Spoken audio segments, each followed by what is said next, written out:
Okay, so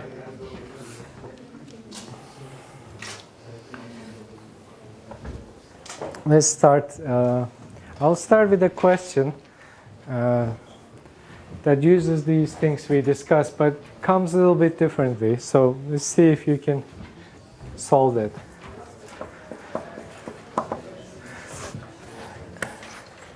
Suppose you live, say, in New York, where the roads are a little bit nicer and you have blocks.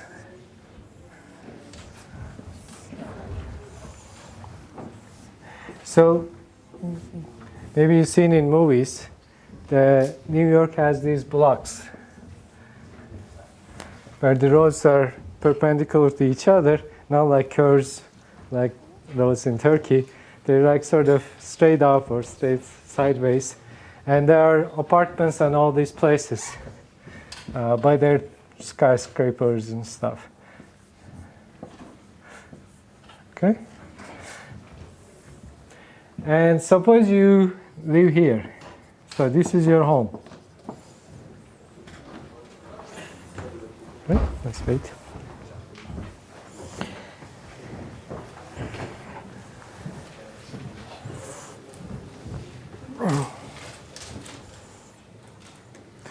Okay, so the story is you live in a place where you have roads, but in a block way. Okay?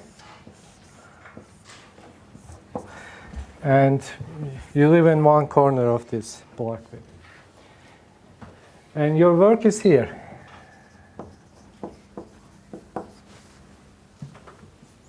And every day you walk to work. There's 5 blocks here. 1, 2, 3, 4, 5 blocks. And 3 blocks here. So how many blocks you walk every day? 8 blocks, because whatever you do, you will always walk all these 8 blocks. Huh? Yes, it's the shortest way. So my question, as you see, you have quite a bit choices, right? One day you may feel like walking inside a little bit and walking work like this. Or some other day you may feel a little bit exclusive and say, I want to say there's a water here. You want to walk first on the waterway and then go inside. And some other days you may feel like going up first. But you have quite a bit choices every day. Many choices to walk with using 8 blocks. My question is, how many different ways and you can walk to work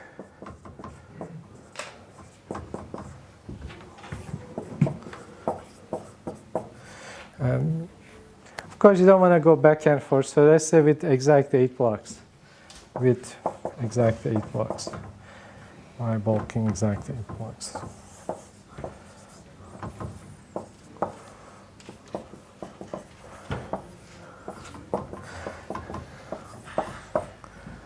How many different? 66. 66 is the answer we got.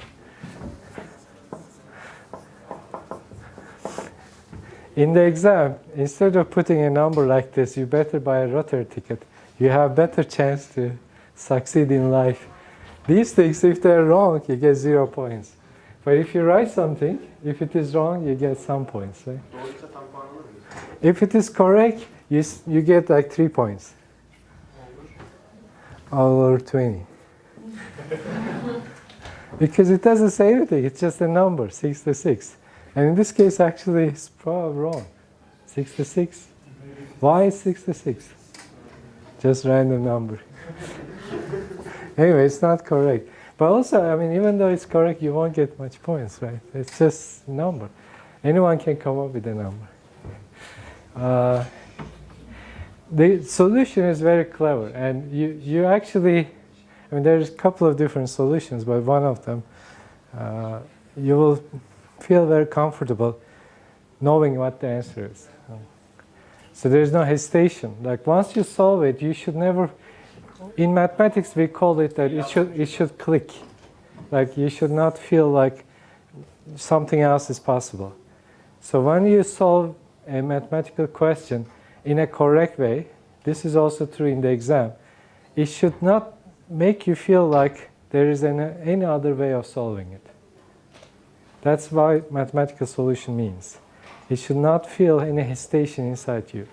Okay, that's absolutely the most correct, the only way to solve it. 56 is a new number. Why not 43? Let's come up with numbers. My vote is 43. So the new number is 56. Any other chance? No? How about why is 56 is something factorial or something? 8 factorial over 3 factorial. Huh? Times? 5 factorial. Okay, this is. Uh-huh. Why is, I mean, we haven't learned combinations, but why are we dividing by 3 and 5? Repeating what?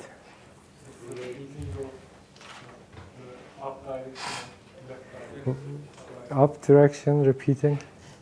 Why am I dividing to 3? We can choose right direction in 3 different places, and we can choose up direction in 5 different places. But in the end, they won't matter. How about I solve it? Now you can say, now suppose that when you take this walk, every day you ride it. Right, say on your block. So on Monday, you write something. You have followers on your blog, say, you're an internet guy, you blog everything you do. Say you blog your daily walk. Instead of saying, I did this, this, this, you just want to say in a short way, how was your walk that day? So after writing long ways, you decide to write your in a nice coded way. So the best way to express what you did that day is to use some letters, right? So for example, if you go right, you can use the letter R. If you go up, you can use the letter U. So your black pattern is actually this. So on Monday, with the black, you did R, U, R, R, U, R, R, U. This is exactly tells what you did that day. Right? Agrees? Now on Tuesday, say you did the blue one, and you write on your block that you did R, R, R, R, R, and then U, U, U. That explains exactly what you did. And if on Wednesday, if you write R, R, U, U, R, U, R, R, R, somebody seeing this will say, okay, you went 2 blocks sideways, and then you went 2 blocks up, you want 1 block side, 1 block up, and 2 blocks down. So now they are like uniquely tells you what you did. Right? This is the main idea about counting. Each time you face a problem, how difficult it is doesn't matter. If you find a good way of transfer it to something else, then you're in good hands. So here I say, why instead of counting this, why not count this? These entries.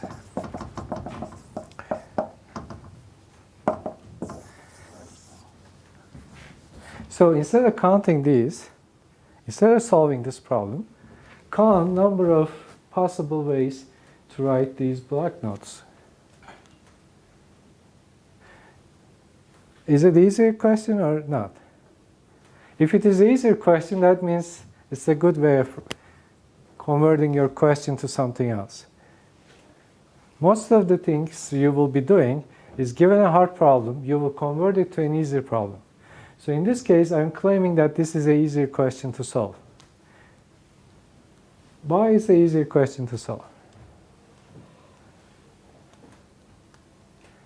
This is number of letters, that number of words you can form by 8 letters, where 3 of them is U, 5 of them is R. So the answer to your question, answer to this question is equal to number of ways to arrange letters in R, R, R, R, R, U, U, U. I'm saying the question that we're trying to solve, the answer of it, is same as the solution to this question that we solved with Masasawa Uga. It's the same question. Number of ways to arrange 8 letters, where 3 of them is U and 5 of them is R. So 5 of them is R, 3 of them U. Right? So what's your answer? We just learned that this is equal to all letters, 8 factorial, divided by repeating ones. 5 factorial times 3 factorial. Right? This is the thing that we just wrote here as a formula.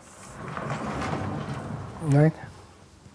Because we knew this, I knew that it's easier to solve it, this one. So this step we did, conversion, is the important thing to learn here. If you convert your problem to another question, where you already have a ready formula or something easy to solve, then you can just write the formula from that.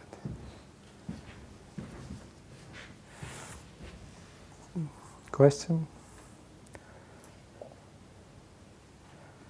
Okay. I'll move on.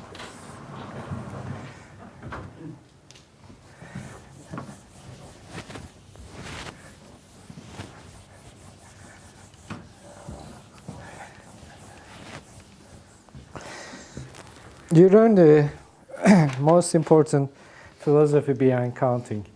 Count something which has equal number of things. So if you can count something, if a problem is hard, the way it's stated, count something else which you know exactly the same number of elements. Count something else. This is exactly the procedure. Like each time you see a difficult question, you'll set up something else which exactly have same number of solutions. And then the something else will have a ready formula. So that procedure will go on. Okay, let's do one more question. In how many ways 6 people can be seated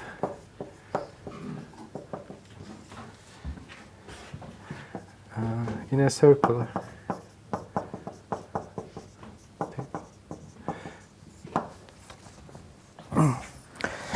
Now this is the kind of thing. You start having like circular tables, you may have some other types of problems where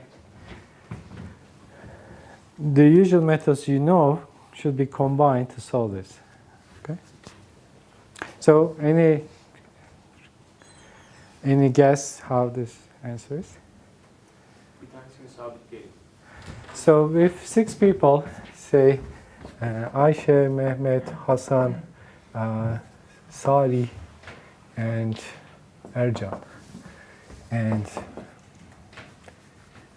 Funda.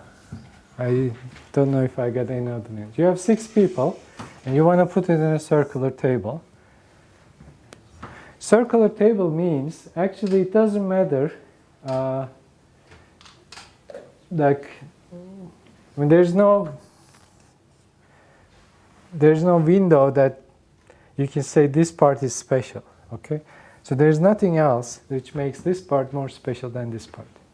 So in combinatorics, circular table will always mean that the table is in the space, that there is no attachment around it.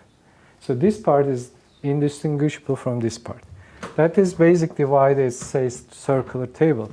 Because if it were distinguishable, there's no difference between this question and a question with a line. Okay? Circle table means something you can rotate, which doesn't change things. That's why it's called circular table. That's a combinatorics trick that I'm explaining it to you now. That circle table always means that arrangements are up to a rotation. So one of the arrangements could be this.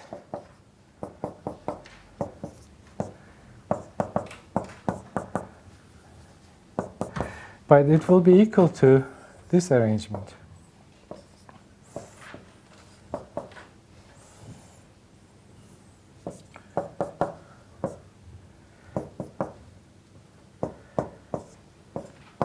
This is what it means. As long as they're like Sari, Ercan, Funda, Ayşe, Mehmet, and Hasan, doesn't matter how they are seated. Okay? So the one idea was to think one of them is fixed.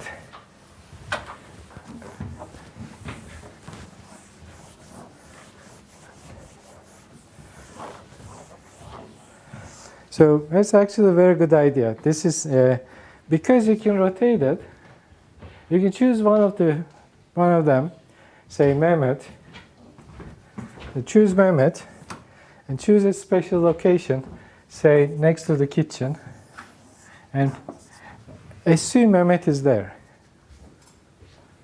Okay, suppose there's a kitchen here or something, and then rotate so that Mehmet is there. And because there's Mehmet on the table, and because all of these are equal, I can always assume my arrangement is like that. So that's what you mean. Choose a person. Suppose that Mehmet is there. Then what it means, the rest is here. You can actually open it like this. I mean, this is the right side of Mehmet. This is the left side of Mehmet. You can open it, say right side of Mehmet and left side of Mehmet. And you just need to put the other 5 people on that line. Right? So the other people are Ahmet, Mehmet, oh, we put Mehmet already. Ahmet, Hasan, Sari, Ercan, Funda should go to this line as 5 people. And the order matters because we fix Mehmet, the rest is important. How many ways I can do it? 5 factors. So your answer is 5 factors. Okay? That's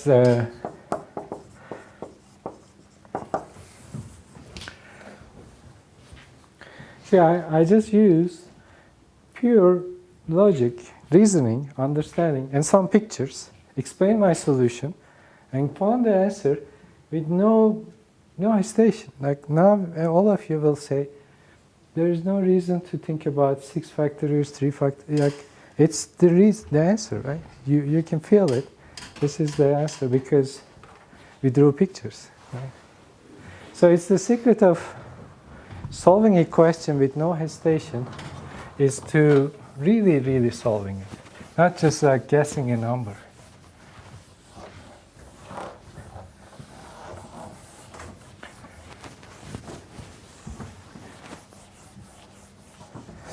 Okay, one, two.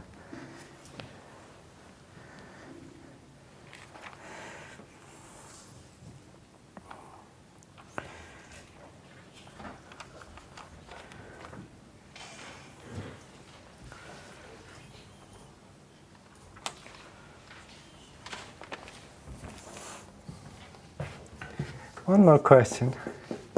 In how many ways we can choose 3 students out of 10 students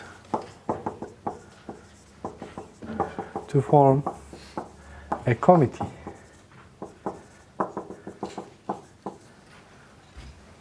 for animal rights.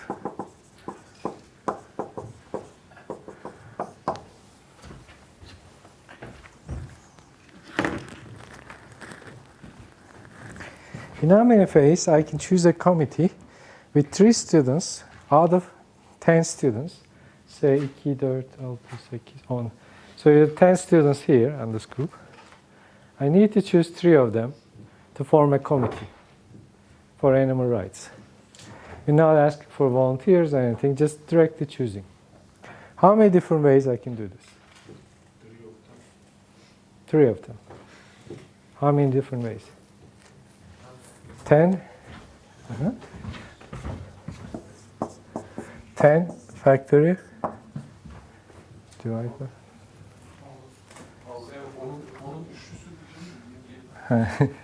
10 choose 3, but we haven't run it yet.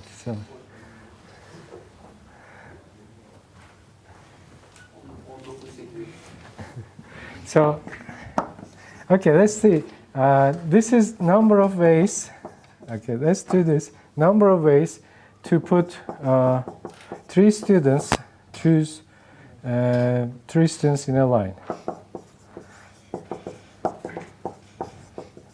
So this is the number of ways if we were choosing them to take a picture, right?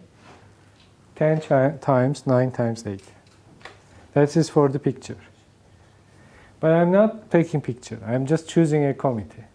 And there's no reason a person who's choosing first is special. So that means I have to do something to this number. This is a little too big, right? This involves order choice, like first one, second one, third one. But we're not really caring about who is chosen first. Committees are equal. Everyone is equal in the committee. So we divide by 3 factorial. To see why you divide by 3 factorial, think again, the number of, what you need to know is the number of committee choices, number of ways to choose a committee.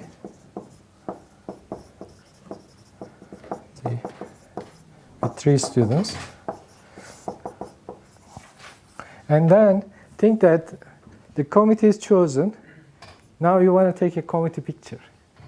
You have 3 members already chosen. You say, I want to take your pictures. Line up.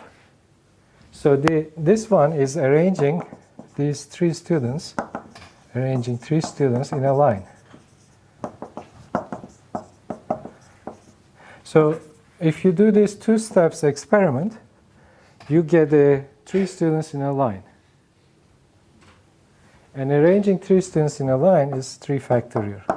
So what you need to know times 3 factorial is this. Actually, rather than wrong. Okay.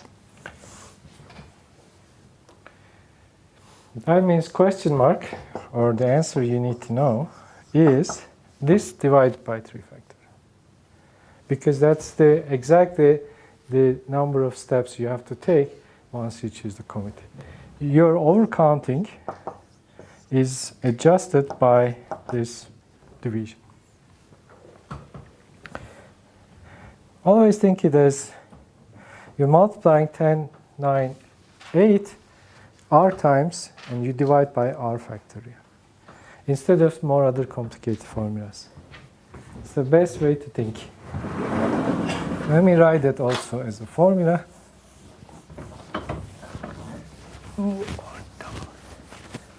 So the formula you get, this is the formula. If we start with n distinct objects and choose r of these objects with no reference to order.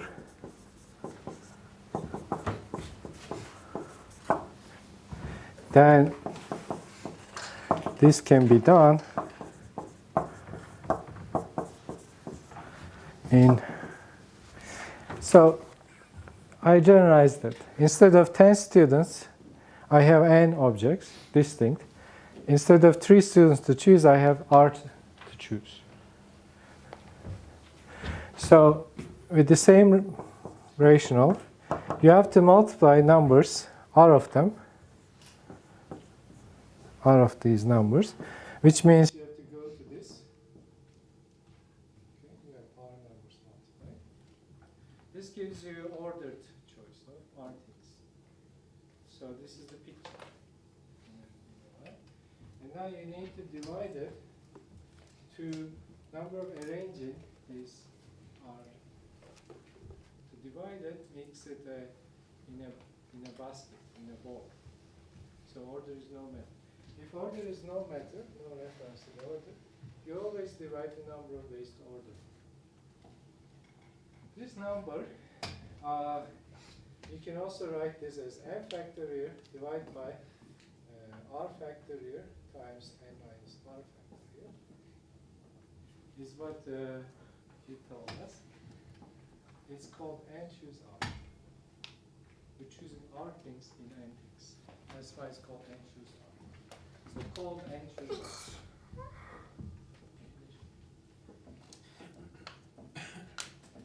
And it is actually equal to this. This is its definition. It's the notation for this factorial. And it's called combinations, sometimes called combinations.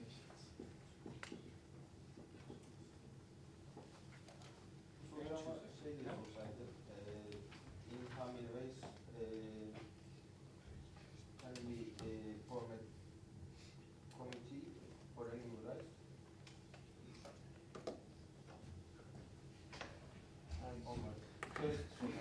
Kaç tane farklı komite oluşturulabilir şeklinde sorsaydı? Kaç tane farklı komite oluşturulabilir şeklinde sorsaydı? Bu durumda o zaman o reputation yok değil mi? Well, you always ask how many different countries. Burada kaç farklı şekilde komite oluşturulabilir diyor da kaç farklı komite? Kaç farklı komite dediği zaman bu sefer içerisindeki sütunlar önemli olacak. It will be exact same. How many different ways you can form the committee, or how many different committees you have, is the exact same question. You're asking if how many different ways I can choose the committee by remembering who were chosen first. This is what you mean. Of course, that will be just the top part, but it will never come like that, because by remembering who's chosen first means it will be asking you choose them to put on a line. Okay. So anytime you see a committee, you should always think that order is not matter. Okay, you should always some keywords in combinatorics. For example, circular table. It never means table has marks. Never means you can tell who is sitting there. It always means it's circular. If you say committee, it always means it's in a bag. There's no order. So there are some keywords in combinatorics. So when you see committee, always think it's unordered. Okay, so I have a difficult question. Now we'll solve a question which is a little bit harder than other ones. And this is how we'll finish today's lecture. So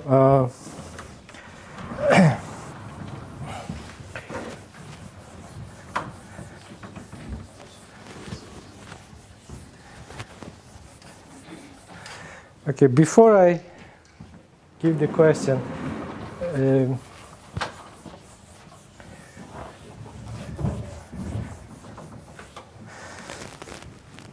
I actually think that if I give you another homework set for Tuesday, this will be a good way of keeping you in shape.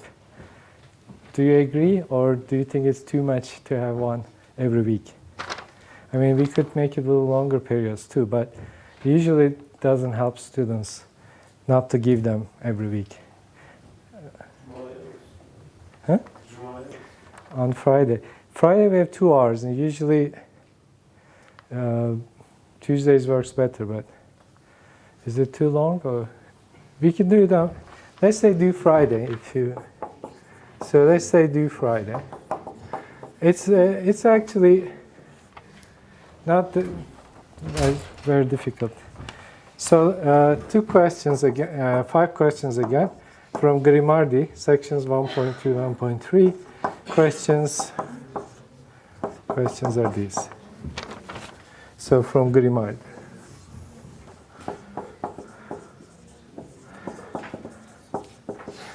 Actually, combination permutation questions, very standard questions.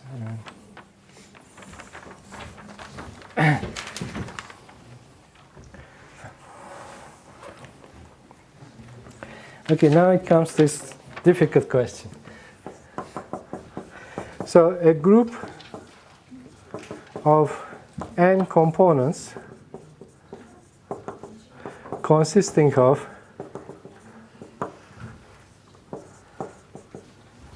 m that are defective, I call them D, and n minus m of them that are functional.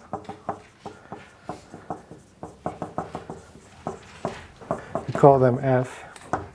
These components are to be lined up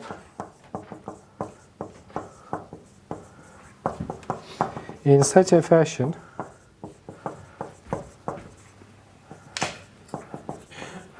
in such a way that no 2 defectives are next to each other.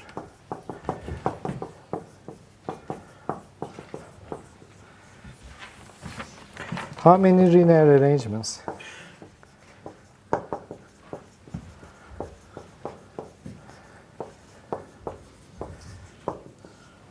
are possible?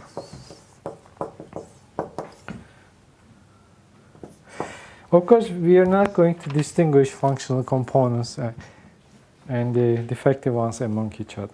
So maybe I should mention that too, if we do not.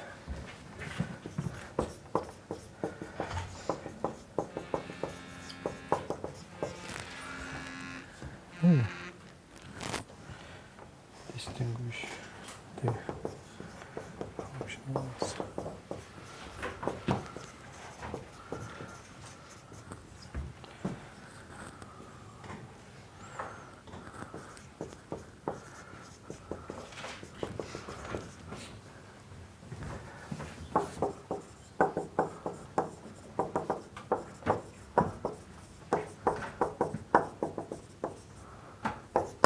So D means D. There is no D1, D2, D3. Okay, D means D. F means F. And basically you have M Ds and N minus M Fs. You can think this as a DF word problem, that you're supposed to put totally N pieces, N letters. With the restriction that 2 Ds cannot come together.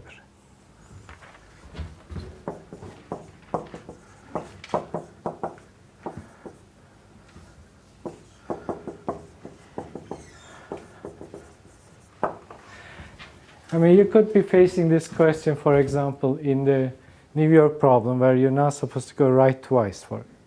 There could be restrictions like this. No TDs together, no 2 Ds are together. How many ways you can do this? Maybe I can write one case where, oops, say like 2D, 2F.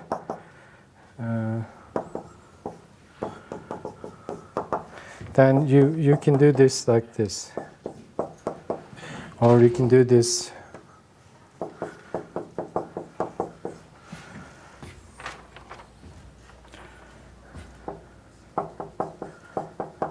So in this case, there are three possibilities.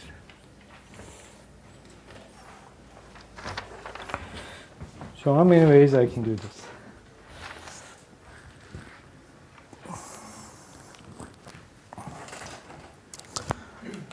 So you can order these.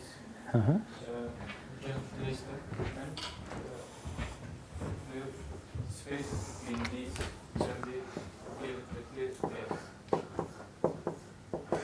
Put the D's and then put F's. Put S.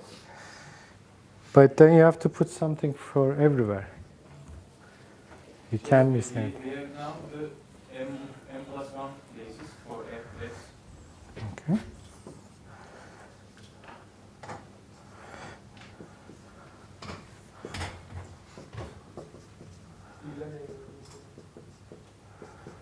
We But- can now, Uh-huh. apply the combinations and Okay. we choose from M plus 1 places to N minus N places. But what if I don't choose a place? Actually, we should make N minus N choose N plus. N minus M plus 1 over M. Because it plays F and But there are m plus 1 possibilities. So first, I think. okay, let's write the answers. So you're suggesting this is the answer. Okay, this is your first solution. Everyone gives a suggestion, and then I write all of them, and then we'll see which one is correct. Okay, so now I can take yours. I think we should first place F. Okay. So the second suggestions, put the F's first. So we put the F's, and then We have N minus M F.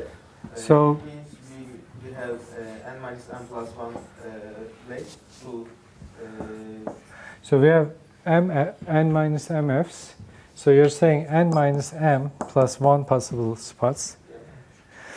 We should choose M of them. M of them. These are m's, right? M. So you choose this one, for example, this one, this one. So you put a D wherever you choose. Understood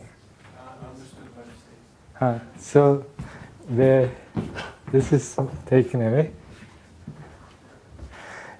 Can you tell us what your mistake is? Because if you place the F into the leftmost, so 1, 2, these can be together. Yeah. I mean, if you choose the places, that means some of the places is possibly not chosen. But if a place is not chosen, that means you don't put a F there. But if you don't put the F there, that means two D's are together. But in this way, there is no chance because you're choosing places and you're not putting two D's in the same place. Some places are empty, but empty means just two F's together, which is okay. So this is just going to do it.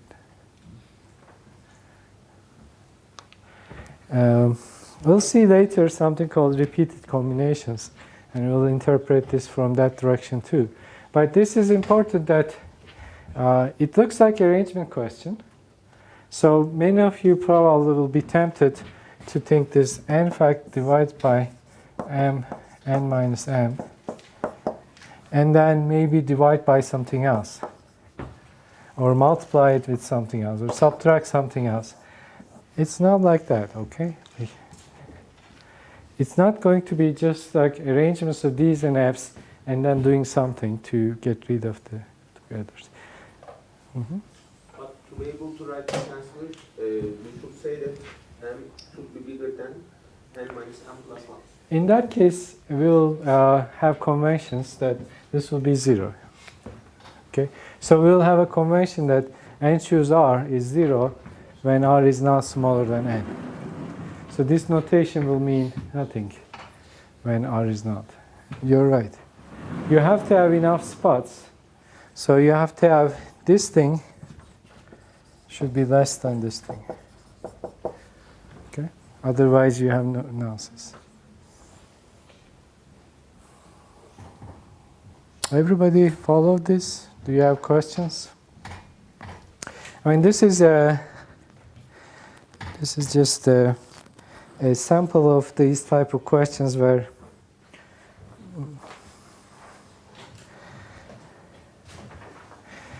and to be honest, if you learn only one method, like combinations, permutations, if you expect a question on this, pretty much all of you can solve by studying just the method and the solution. But what will happen is that we'll have one more method, and then one more method, and one more method. You'll have 6, 7 things to do. Different ways, different question types, different formulas. So what you will do, you'll mix them to each other sometimes and start confusing them with each other. And like last year I asked a question that how many ways you can give 7 candies to 3 children so that every child gets at least 1 candy in the final exam. And it turned out that it's a stirring number question. Everyone wrote factorials, combinations, and something, and nobody was able to get it. I mean, it was one of the hard questions, it turned out. It's just that even a simple thing like counting something, as simple as that, becomes hard once you start having all this. So try to sort of understand the main elements of each of these things. In permutations, you have distinct objects, and you're choosing them in a line, in an ordered, arranged way. This is important. Distinct ones arranged in a line. In combinations, you still have distinct things that we are choosing in a committee with no order. Next week, we'll start talking about choosing things from a non-distinct sets into distinct and non-distinct groups. So things get a little bit more involved, okay? So try to keep this information in the way like you won't get confused later. So try to understand this basic by thinking about exactly what we are doing here, okay? So I'll see you next week. This is all.